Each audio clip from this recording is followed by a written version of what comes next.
Hello students, welcome to my channel. आज video रे तुम मानकर अष्टम श्रेणी इतिहास बहिर चतुर्थ अध्याय राजनीति विज्ञान भारत रे राजनैतिक दल और चापदायी गोष्ठी चैप्टर टीर प्रश्न उत्तर गुड़िक आलोचना करने ता सहित तुम मानकर परीक्षा उपयोगी इंपोर्टेंट लॉन्ग क्वेश्चन एवं शॉर्ट क्वेश्चन मध्य डिस्कशन करने।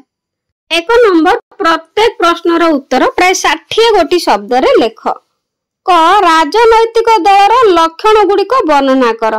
उत्तर आई रे केतक व्यक्ति संगठित होई दल संगठन करती। टू आई रे सेमाने केतक निर्दिष्ट नीति उपरे सहमति प्रकाश करती। थ्री आई रे सेमाने जातीय स्वार्थ साधना रे ब्रती होइथांती। आई भी निर्वाचन माध्यम रे सेमाने दक्षता हासिल करिबा एवं क्षमता जाहिर करिया पई उद्यम करती। भी रे प्रति राजनैतिक दलर संगठन नियमावली पताका और चिन्ह आदि रहिछि।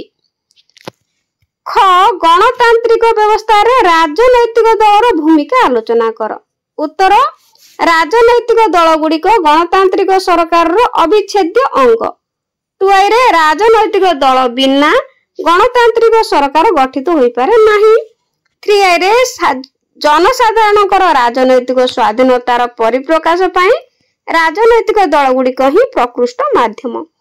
आईबी रे राजनैतिक दल गुड़िक देशर सामाजिक अर्थनैतिक और राजनैतिक समस्या गुड़िक जनसाधारण सम्मुख रे उपस्थापन करी जनमत सृष्टि करिवारे सहायक होइथांती।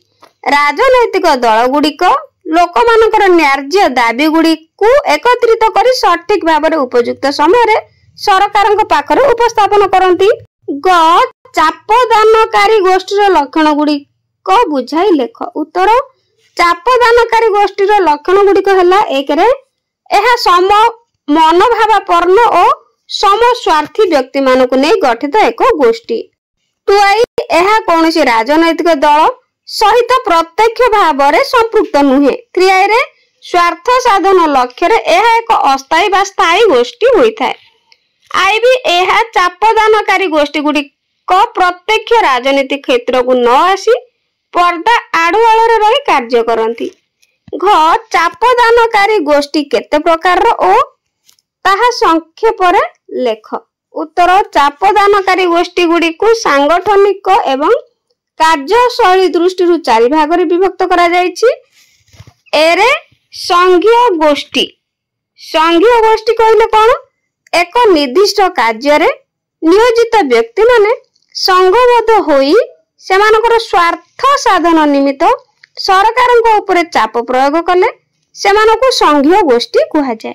जथा जेमति कि बणिक संघ आ श्रमिक महासंघ।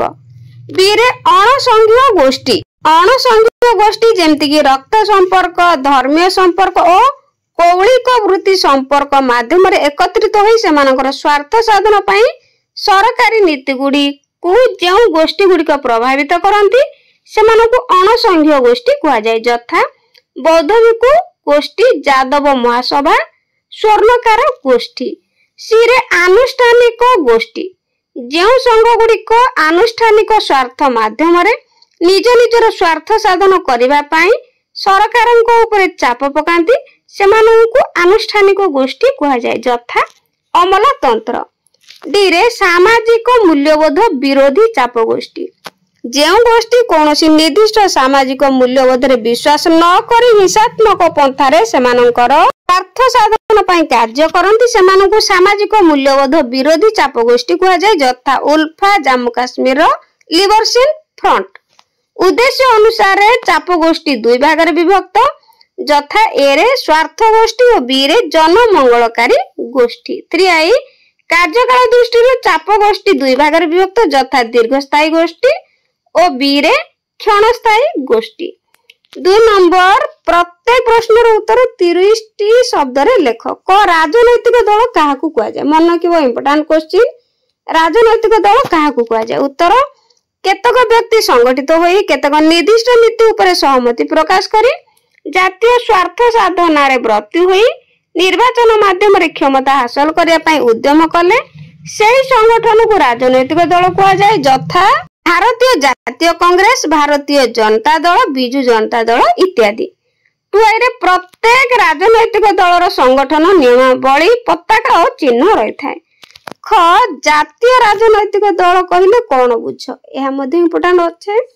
ତ ଏହାର କେତୋଟି ଉଦାହରଣ ଦିଅ। ଜାତୀୟ ରାଜନୈତିକ ଦଳ କହିଲେ କଣ ବୁଝ? ଏହାର ଉଦାହରଣ। ଉତ୍ତର ଯେଉଁ ରାଜନୈତିକ ଦଳ ଠିକ୍ ପୂର୍ବବର୍ତ୍ତୀ ଲୋକସଭା ନିର୍ବାଚନ ବା ଯେକୌଣସି 4ଗୋଟି ରାଜ୍ୟର ବିଧାନସଭା ନିର୍ବାଚନରେ ପ୍ରତ୍ୟେକ ରାଜ୍ୟରେ ସମୁଦାୟ ଭୋଟର 6% ଭୋଟ ପାଇଥିବ ଏବଂ ଲୋକସଭାରେ ଅତି କମରେ 4ଗୋଟି ଆସନ ଲାଭ କରିଥିବ, ସେହି ରାଜନୈତିକ ଦଳକୁ ଜାତୀୟ ରାଜନୈତିକ ଦଳ କୁହାଯାଏ। ଭାରତୀୟ ଜାତୀୟ କଂଗ୍ରେସ, ଭାରତୀୟ ଜନତା ଦଳ ଆଦି ଜାତୀୟ ରାଜନୈତିକ ଦଳ ଅଟନ୍ତି। ଗରେ ଆଞ୍ଚଳିକ ରାଜନୈତିକ ଦଳ କହିଲେ କଣ ବୁଝ? ଏହାର ଗୋଟିଏ ଉଦାହରଣ ବା କେତୋଟି ଉଦାହରଣ ଦିଅ। ଆଞ୍ଚଳିକ ରାଜନୈତିକ ଦଳ ଭେରି ଭେରି ଇମ୍ପୋର୍ଟାଣ୍ଟ, ଭଲ ଭାବରେ ପ୍ରାକ୍ଟିସ କରିବ ଯେ ଆଞ୍ଚଳିକ ରାଜନୈତିକ ଦଳ କହିଲେ କଣ ବୁଝ? ଯେଉଁ ରାଜନୈତିକ ଦଳ ଏକ ରାଜ୍ୟର ଠିକ୍ ପୂର୍ବବର୍ତ୍ତୀ ବିଧାନସଭା ନିର୍ବାଚନରେ ସମୁଦାୟ ଭୋଟର ଅନୂନ୍ୟ 6% ଭୋଟ ପାଇଥିବ ଏବଂ ବିଧାନସଭାରେ ଅନୂନ୍ୟ 2ଟି ଆସନରେ ବିଜୟୀ ହୋଇଥିବ, ସେହି ରାଜନୈତିକ ଦଳକୁ ଆଞ୍ଚଳିକ ରାଜନୈତିକ ଦଳ କୁହାଯାଏ। ବିଜେଡି, ଡିଏମକେ, ତେଲୁଗୁ ଦେଶମ ଇତ୍ୟାଦି ଆଞ୍ଚଳିକ ରାଜନୈତିକ ଦଳ ଅଟନ୍ତି। ଘରେ ଚାପଦାୟୀ ଗୋଷ୍ଠୀ ମୁଖ୍ୟତଃ କେତେ ପ୍ରକାର? ଚାପଦାୟୀ ଗୋଷ୍ଠୀ। ଉତ୍ତର ଚାପଦାୟୀ ଗୋଷ୍ଠୀ ଗୁଡ଼ିକୁ ସାଂଗଠନିକ ଓ କାର୍ଯ୍ୟଶୈଳୀ ଦୃଷ୍ଟିରୁ 4 ଭାଗରେ ବିଭକ୍ତ କରାଯାଇଛି, ଯଥା ସଂଘୀୟ ଗୋଷ୍ଠୀ, 2ରେ ଅଣସଂଘୀୟ ଗୋଷ୍ଠୀ, 3 ଆନୁଷ୍ଠାନିକ ଗୋଷ୍ଠୀ, 4 ସାମାଜିକ ମୂଲ୍ୟବୋଧ ବିରୋଧୀ ଚାପ ଗୋଷ୍ଠୀ। ଟୁଆଇରେ ଉଦ୍ଦେଶ୍ୟ ଅନୁସାରେ ଚାପ ଗୋଷ୍ଠୀ 2 ଭାଗରେ ବିଭକ୍ତ, ଯଥା ସ୍ୱାର୍ଥ ଗୋଷ୍ଠୀ, 2ରେ ଜନମଙ୍ଗଳକାରୀ ଗୋଷ୍ଠୀ। କାର୍ଯ୍ୟକାଳ ଅନୁସାରେ ଚାପ ଗୋଷ୍ଠୀ 2 ଭାଗରେ ବିଭକ୍ତ, ଯଥା ଦୀର୍ଘସ୍ଥାୟୀ ଗୋଷ୍ଠୀ ଆଉ ଗୋଟେ କ୍ଷଣସ୍ଥାୟୀ ଗୋଷ୍ଠୀ। 3 ନମ୍ବର ପ୍ରତ୍ୟେକ ପ୍ରଶ୍ନର ଉତ୍ତର ଗୋଟିଏ ଲେଖାଏ ବାକ୍ୟରେ ଦିଅ। କ 2ଟି ଜାତୀୟ ରାଜନୈତିକ ଦଳର ନାମ ଲେଖ। 2ଟି ଜାତୀୟ ରାଜନୈତିକ ଦଳର ନାମ ହେଉଛି ଭାରତୀୟ ଜାତୀୟ କଂଗ୍ରେସ ଗୋଟିଏ, ଆଉ ଗୋଟିଏ ହେଲା ଭାରତୀୟ ଜନତା ଦଳ। ଖରେ ଚାପ ପ୍ରଦାନକାରୀ ଗୋଷ୍ଠୀ ମୁଖ୍ୟତଃ କେଉଁ ପ୍ରକାର ମାଧ୍ୟମ ଅବଲମ୍ବନ କରି ସରକାରଙ୍କ ଉପରେ ଚାପ ପକାନ୍ତି? ଉତ୍ତର ଚାପଦାନକାରୀ ଗୋଷ୍ଠୀ ମୁଖ୍ୟତଃ ପ୍ରତିବାଦମୂଳକ ମାଧ୍ୟମ ଯଥା ଧର୍ମଘଟ, ବନ୍ଦ ପାଳନ, ରାସ୍ତାରୋକ ଇତ୍ୟାଦି ପନ୍ଥା ଅବଲମ୍ବନ କରି ସରକାରଙ୍କ ଉପରେ ଚାପ ପକାନ୍ତି। ଗରେ ଭାରତରେ ରାଜନୈତିକ ଦଳ ଗୁଡ଼ିକୁ କିଏ ସ୍ୱୀକୃତି ପ୍ରଦାନ କରେ? ଉତ୍ତର ଭାରତରେ ରାଜନୈତିକ ଦଳ ଗୁଡ଼ିକୁ ନିର୍ବାଚନ ଆୟୋଗ ସ୍ୱୀକୃତି ପ୍ରଦାନ କରେ।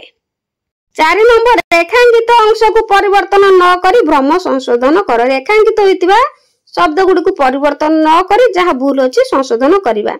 କ ଚାପଦାନକାରୀ ଗୋଷ୍ଠୀଙ୍କର ଗୋଟିଏ ଲେଖାଏ ପତାକା ଅଛି। ଏହାର ଠିକ ଉତ୍ତର ହେଇଯିବ ରାଜନୈତିକ ଦଳ ଗୁଡ଼ିକର ଗୋଟିଏ ଲେଖାଏ ପତାକା ଅଛି। ଖ ଚାପଦାନକାରୀ ଗୋଷ୍ଠୀ ମାନେ ନିର୍ବାଚନରେ ଅଂଶଗ୍ରହଣ କରନ୍ତି ନାହିଁ। ରାଜନୈତିକ ଦଳ ଗୁଡ଼ିକ ନିର୍ବାଚନରେ ଅଂଶଗ୍ରହଣ କରନ୍ତି। ଗ ଭାରତରେ ଦ୍ୱିଦଳୀୟ ଶାସନ ବ୍ୟବସ୍ଥା ଅଛି। ତ ଏହାର ଉତ୍ତର ହେଉଛି ଭାରତରେ ବହୁଦଳୀୟ ବ୍ୟବସ୍ଥା ଅଛି। ଘ ସର୍ବଭାରତୀୟ ଶ୍ରମିକ ସଂଘ ଏକ ଆଞ୍ଚଳିକ ରାଜନୈତିକ ଦଳ ନାହିଁ। ତେଲୁଗୁ ଦେଶମ ଏକ ଆଞ୍ଚଳିକ ରାଜନୈତିକ ଦଳ ଅଟେ। 5 ନମ୍ବର ନିମ୍ନରେ ପ୍ରଦତ୍ତ ବିକଳ୍ପ ଗୁଡ଼ିକ ମଧ୍ୟରୁ ଠିକ ଉତ୍ତରଟି ବାଛିକି ଲେଖିବା। କ ଇଂଲଣ୍ଡରେ କେଉଁ ଦଳୀୟ ବ୍ୟବସ୍ଥା ପ୍ରଚଳିତ? ଏକଦଳୀୟ, ଦ୍ୱିଦଳୀୟ, ବହୁଦଳୀୟ, ସର୍ବଦଳୀୟ। ତ ଇଂଲଣ୍ଡରେ ଦ୍ୱିଦଳୀୟ ବ୍ୟବସ୍ଥା ପ୍ରଚଳିତ। ଖ ଆମ ଦେଶରେ ନିମ୍ନୋକ୍ତ କେଉଁଟି ଏକ ଜାତୀୟ ଦଳ? ଏହାର ଠିକ ଉତ୍ତର ହେଉଛି ଭାରତୀୟ ଜାତୀୟ କଂଗ୍ରେସ। ତାପରେ ଗ ଏକଦଳୀୟ ବ୍ୟବସ୍ଥା ନିମ୍ନୋକ୍ତ କେଉଁ ଦେଶରେ ପ୍ରଚଳିତ? ଏକଦଳୀୟ ବ୍ୟବସ୍ଥା ସାଧାରଣତଃ ଆମର ଚୀନ ଦେଶରେ ପ୍ରଚଳିତ। ତ ପିଲାମାନେ ଭିଡିଓଟି କେମିତି ଲାଗିଲା କମେଣ୍ଟରେ ନିଶ୍ଚିତ ଜଣାଇବ। ବୁଝିପାରିଲ କି ନାହିଁ ମଧ୍ୟ କହିବ। ତ ଆଜି ପାଇଁ ରହୁଛି। ଗଡ୍ ବ୍ଲେସ୍ ୟୁ।